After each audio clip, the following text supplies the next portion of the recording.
وقت بہت تھوڑا ہے.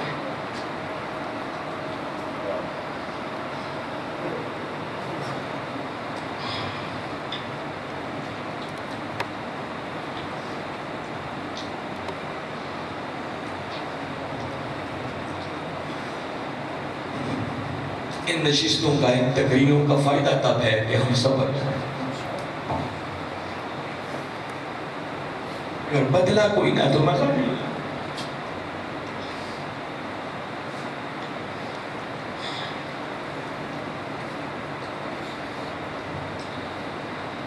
زکوٰۃ ہر کلمہ پڑھنے والے عاقل، بالغ، آزاد اور وہ شخص جو صاحب نصاب، پھر اس کا مال نامی، وہ قرضے سے بچا ہوا، اس کی بنیادی ضروریات سے واقف، اور اگر اس کے مال پر 1 سال گزر جائے تو ہر ایسے صاحب نصاب کلمہ پڑھنے والے شخص پر زکوٰۃ کا ادا کرنا فرض ہے. اس کے بغیر چارہ نہیں ہے، ورنہ حساب ہوگا، گرفت ہوگی، عذاب ہوگا. نصاب کیا ہوتا ہے میں نے بتایا نا. آپ میں مسائل شروع کروں گا تو بڑا لمبا ہوتا ہے. میں بنیادی بس ایک بات کے اندر لگانا چاہ رہا ہوں کہ ہمیں سمجھ آ جائے ہم کتنی سستی کا شکار ہیں، اس غفلت کا شکار، اتنا گھاٹے کا سودا کر رہے ہیں. اب میں موٹی سی بس 2 باتیں آپ کو بتا دیتا ہوں، پھر ہم گفتگو ختم کر دیں گے، دعا کر دیں گے، چونکہ بعض لوگوں نے اپنے کاموں پہ جانا ہوگا. نصاب 7.5 تولے سونا یا 52.5 تولے چاندی. آج سے 14 صدیاں قبل جب زکوٰۃ فرض ہوئی تو 7.5 تولے سونا اور 52.5 تولے چاندی کی قیمت برابر تھی. ان دونوں چیزوں کو میرے آقا نے ایک نصاب دیا. وقت گزرنے کے ساتھ ساتھ ان کی قیمتوں میں تبدیلی آئی اور زمین آسمان کی تبدیلی آئی. آج 52.5 تولے چاندی کی قیمت میرا رفلی اندازہ ہے 90,000 سے لے کر 1 لاکھ لگ بھگ، بس اس کے روڈ وہ. اور 7.5 تولے سونا کی قیمت کو لگ بھگ 10 لاکھ کے چلی جاتی. اب کیا ہوگا، حل کیا؟ لوگ اکثر سوال پوچھتے ہیں کہ آپ 7.5 تولے سونے کو نصاب بنائیں یا 52.5 تولے چاندی کو نصاب بنائیں. ایک بات تو یاد رکھ لیں کہ سونا اور چاندی جس شکل میں بھی موجود ہے اس پر زکوٰۃ ہوگا. اب کسی کے پاس نہ پورے 7.5 تولے سونا ہے نہ پوری 52.5 تولے چاندی. کچھ سونا ہے، کچھ چاندی ہے، کچھ نقدی ہے، یا خالی چاندی، خالی کچھ سونا ہے، ساتھ کچھ پیسے ہیں. تو مسئلہ حل کیسے ہوگا؟ طریقہ یہ ہے کہ جتنا سونا ہے اس کے بھی پیسے بنا دیں، مارکیٹ ویلیو کے مطابق. اگر چاندی ہے تو اس کے بھی پیسے بنا دیں، جو پیسے ہیں وہ خود اس میں ویسے شامل ہو جائیں، سب کو جمع کر لیں. اب آگے 2 آ رہا ہے علماء کہ یا تو وہ 7.5 تولے سونے کی قیمت کے برابر ہو تو یہ نصاب بن گیا. اگر 7.5 تولے قیمت کے برابر وہ پہنچ جائیں، لگ بھگ 9 سے 10 لاکھ جتنا بھی بڑھے 7.5 تولے کی قیمت اگر اتنی بن جائے اور آپ کی بنیادی ضرورتوں سے وہ وافر پڑا ہوا ہے تو اس پر زکوٰۃ دینا ضروری ہے. ایک حل. علماء کے دوسرے طبقے نے کہا نہیں، سونے کی قیمت کا حساب نہ کریں بلکہ چاندی کی قیمت کو دیکھیں. چاندی کی قیمت 52.5 تولے کو راؤنڈ اباؤٹ سمجھیں 1 لاکھ روپے، اندازہ ایگزیکٹ آپ نکال لیجیے. جس شخص کے پاس ان ساری چیزوں کی قیمت لگا کر بنیادی ضروریات سے وافر 1 لاکھ روپیہ بھی بچا ہوا ہے اس پر بھی زکوٰۃ دینا واجب ہے. تو مسئلہ پیدا ہوا کہ یہ تو دونوں باتوں میں بڑا زمین آسمان کا. ایک طرف 1 لاکھ روپے والے پر بھی زکوٰۃ دینا ضروری، ادھر 10 لاکھ پر زکوٰۃ دینا ضروری ہے. آپ کے لیے سہولت یہ ہے کہ جب کسی مسئلے پر اہل علم میں اختلاف ہو جائے، آراء زیادہ آ جائے، مختلف اس پر ان کی آپشن آ جائے، تو خیر امت کے لیے ہوتی ہے آپ جس فتوے پر بھی عمل کریں گے آپ اللہ اور اس کے رسول کی بارگاہ میں سرخرو ہو جائیں گے. آپ کو چوائس اب آپ نے سوچنا ہے کہ میں نے 10 لاکھ والے مسئلے پہ عمل کرنا ہے کہ 1 لاکھ والے پہ کرنا ہے؟ مجھ سے پوچھیں کہ علامہ صاحب آپ کی رائے کیا ہے، کس مسئلے پہ عمل کرنا چاہیے؟ تو میرے نزدیک خیر کا پہلو اس میں ہے کہ اگر آپ کے پاس آپ کی ذاتی ضروریات سے 52.5 تولے چاندی کی قیمت کے برابر بھی بن جائے تو تب بھی زکوٰۃ نکال دو، یہ بھلے کی بات ہے، خیر کی بات ہے۔ آپ کہیں گے خیر اس میں کیا ہو گیا؟ اگر وہ 10 لاکھ والا سوچتے تو ہم زکوٰۃ سے بچ سکتے۔ یہ باتیں سمجھ آ رہی ہیں کہ بڑی آسان کر کے سمجھا دی۔ خیر تو اس میں نظر نہیں آتی، یہ تو پھنس گئے، زکوٰۃ دینا پڑ گئی جب نہیں پھنس بھی گئے، یہ بھلا ہے، خیر ہے۔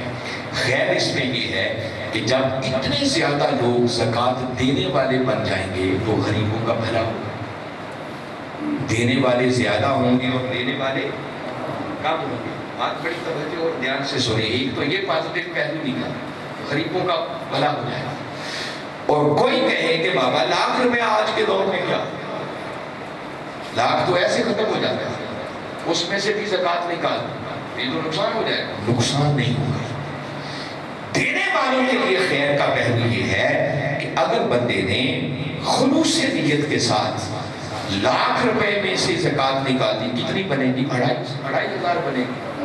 وہ 2,500 بھی اگر آپ نے زکوٰۃ دے دی، 2,500 تو بہت زیادہ ہے نا، وہ 100 روپیہ ہی بنا تو اس نے 100 روپیہ ہی نکالا۔ اور اگر خلوص نیت سے دے دیا اور اگر اس کے دیے ہوئے 100 پر اس مولا کا کثیر والا فائدہ رکھا تو سودا گھاٹے کا ہوا یا منافع کا؟ تو 10 لاکھ کا انتظار کرتا رہنا چاہیے یا لاکھ ہی ہو جائے تو بندہ سوچے کب دینے والا بندہ ہے؟ دل کو سمجھانے کی بات، مرنے کوئی نہیں لگا، بندہ 2,500 دے کے مگر اگر دے دیا تو کچھ بعید نہیں ہے، مولا اپنے کرم اور فضل کے دروازے کھول۔ ایک تو یہ میں نے مسئلہ آپ کو سمجھا۔ دوسری بات یہ جو کہا جاتا ہے کہ اس مال پر سال گزر جائے، یہ لوگوں کو بڑا کنفیوز کرتا ہے۔ سال گزرنے کا ہرگز ہرگز ہرگز یہ معنی نہیں ہے کہ آپ ایک ڈائری بنا کے رکھ لیں اور روز شام کو سونے سے پہلے لکھیں آج کتنے پیسے آئے، اس پر سال کا پورا ہوگا، پھر اس کی زکوٰۃ آج کتنے چلے گئے، باقی کتنے بچ گئے۔ سال کا مطلب یہ نہیں ہے۔ اب سال کا مطلب سنیں، ایک شخص زکوٰۃ لینے والا تھا، صاحب نصاب نہیں تھا، مثال کے طور پر آج کے دن اللہ نے کرم کیا اور وہ صاحب نصاب تھا، آج کی ڈیٹ نوٹ کر لی، پھر پورا سال پہ پھر جمع تفریق میں نہ لگے۔ سال کے بعد جب پلٹ کر آج کا دن آئے گا تو اس دن دیکھا جائے گا کہ اب اس بندے کے پاس کیا ہے۔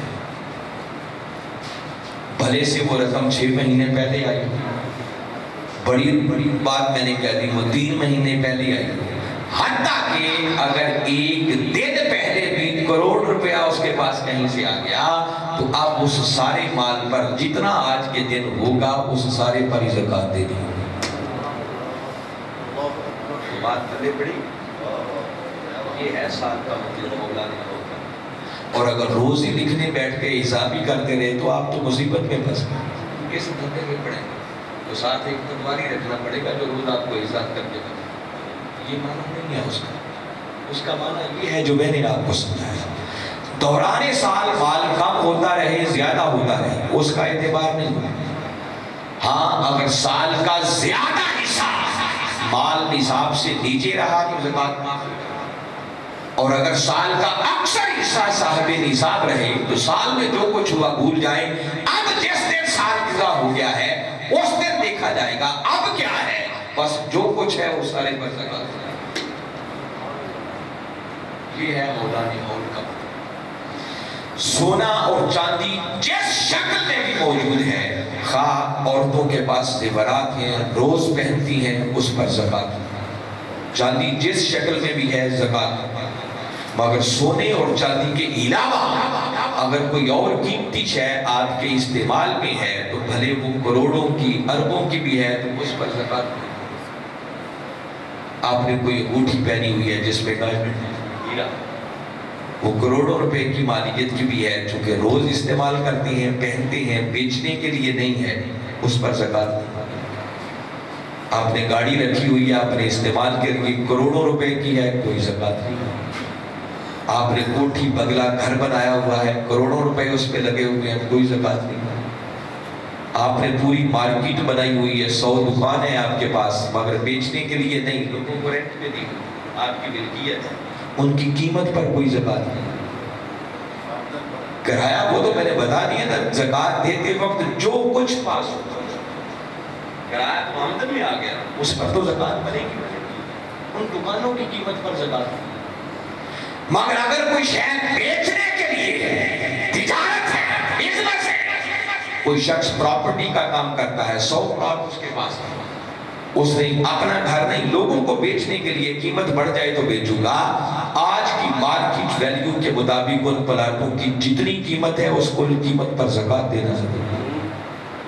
آپ نے دکانیں بنائی ہوئی ہیں بیچنے کے لیے کہ میں نے بیچنی ہے، قیمت بڑھ گئی، بزنس ہی آپ کا یہ ہے، دکانیں بناتی ہیں، مکان بناتے ہیں، بنا کے بیچتے ہیں، ان ساری دکانوں اور مکانوں کی اصل قیمت پر جتنی ان کی آج کی مارکیٹ ویلیو کی قیمت ہے وہ ساری پر زکوٰۃ۔ آپ گاڑیوں کا شو روم بنایا ہوا ہے، 100 گاڑی آپ کے شو روم میں موجود ہے، ساری گاڑیوں کی قیمت پر زکوٰۃ۔ آپ کاروبار بزنس کرتے ہیں، جو مال تجارت آپ کے پاس پڑا ہوا ہے دکان کے اندر، اس سارے مال تجارت کی قیمت پر زکوٰۃ۔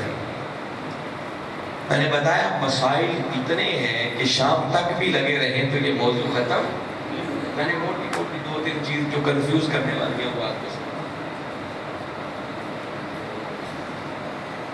اب علامہ صاحب پوچھ رہے ہیں کہ زکوٰۃ کے مسائل میں بتا دیتا ہوں۔ اللہ تعالیٰ نے قرآن پاک کے اندر اس کے 8 مصارف ہیں۔ کتنے مصارف ہیں؟ فرمایا انما الصدقات للفقراء والمساکین۔ اب یہ باری تعالیٰ بیان کر رہے ہیں کس کس کو زکوٰۃ دیتے ہیں، فقراء ہیں، پھر مساکین، والعاملین علیہا، پھر عاملین زکوٰۃ، زکوٰۃ کلیکٹرز، اگر کسی کو اجرت پر رکھا ہوا ہے کہ یہ زکوٰۃ کلیکٹ کریں، ان کی تنخواہ کس مد میں دی جا سکتی ہے، والمؤلفۃ قلوبہم، پھر لوگوں کی تالیف قلب کے لیے زکوٰۃ استعمال کر سکتے ہیں، وفی الرقاب، لوگوں کی گردنیں چھڑانے، ان کو غلامی کے بندھن سے آزاد کروانے کے لیے زکوٰۃ لگ سکتی ہے، والغارمین، مقروض کو قرضے سے چھڑانے کے لیے زکوٰۃ استعمال کر سکتے ہیں، وفی سبیل اللہ، اللہ کی راہ میں خرچ کر سکتے ہیں، وابن السبیل، اور مسافروں کو بھی زکوٰۃ دی جا سکتی ہے۔ تو یہ 8 ایکٹس ہیں باری تعالیٰ نے جو مصارف زکوٰۃ کے طور پر بیان کیے کہ یہ وہ مصرف ہیں جن پر آپ زکوٰۃ خرچ کر سکتے ہیں۔ جب فقراء کی بات آ گئی، مساکین کی بات آ گئی، تو یاد رکھیں ان فقراء اور مساکین میں سب سے پہلے اپنے قریبی رشتہ دار ہیں۔ آپ اپنے والدین کو نہیں دے سکتے، اپنی اولاد کو نہیں دے سکتے، ان پر خرچ کرنا آپ کا فرض بنتا ہے۔ نہیں خرچ کریں گے تو مجرم ہوں گے، ان کی ضروریات کے کفیل آپ۔ اوپر اور نیچے ان رشتوں کو چھوڑ کر باقی جتنے رشتہ دار ہیں، آپ کے بھائی ہیں غریب ہیں، ان کو زکوٰۃ دے سکتے ہیں، آپ کی بہنیں غریب ہیں، ان پر زکوٰۃ لگ سکتی ہے، بہنوں کے بچے ہیں وہ غریب ہیں، زکوٰۃ لگ سکتی ہے، آپ کی خالائیں ہیں، آپ کے ماموں ہیں، آپ کے اور چچا ہیں، پھوپھیاں ہیں، ان کو زکوٰۃ آپ دے سکتے ہیں۔ اگر یہ حقدار ہیں تو سب سے پہلے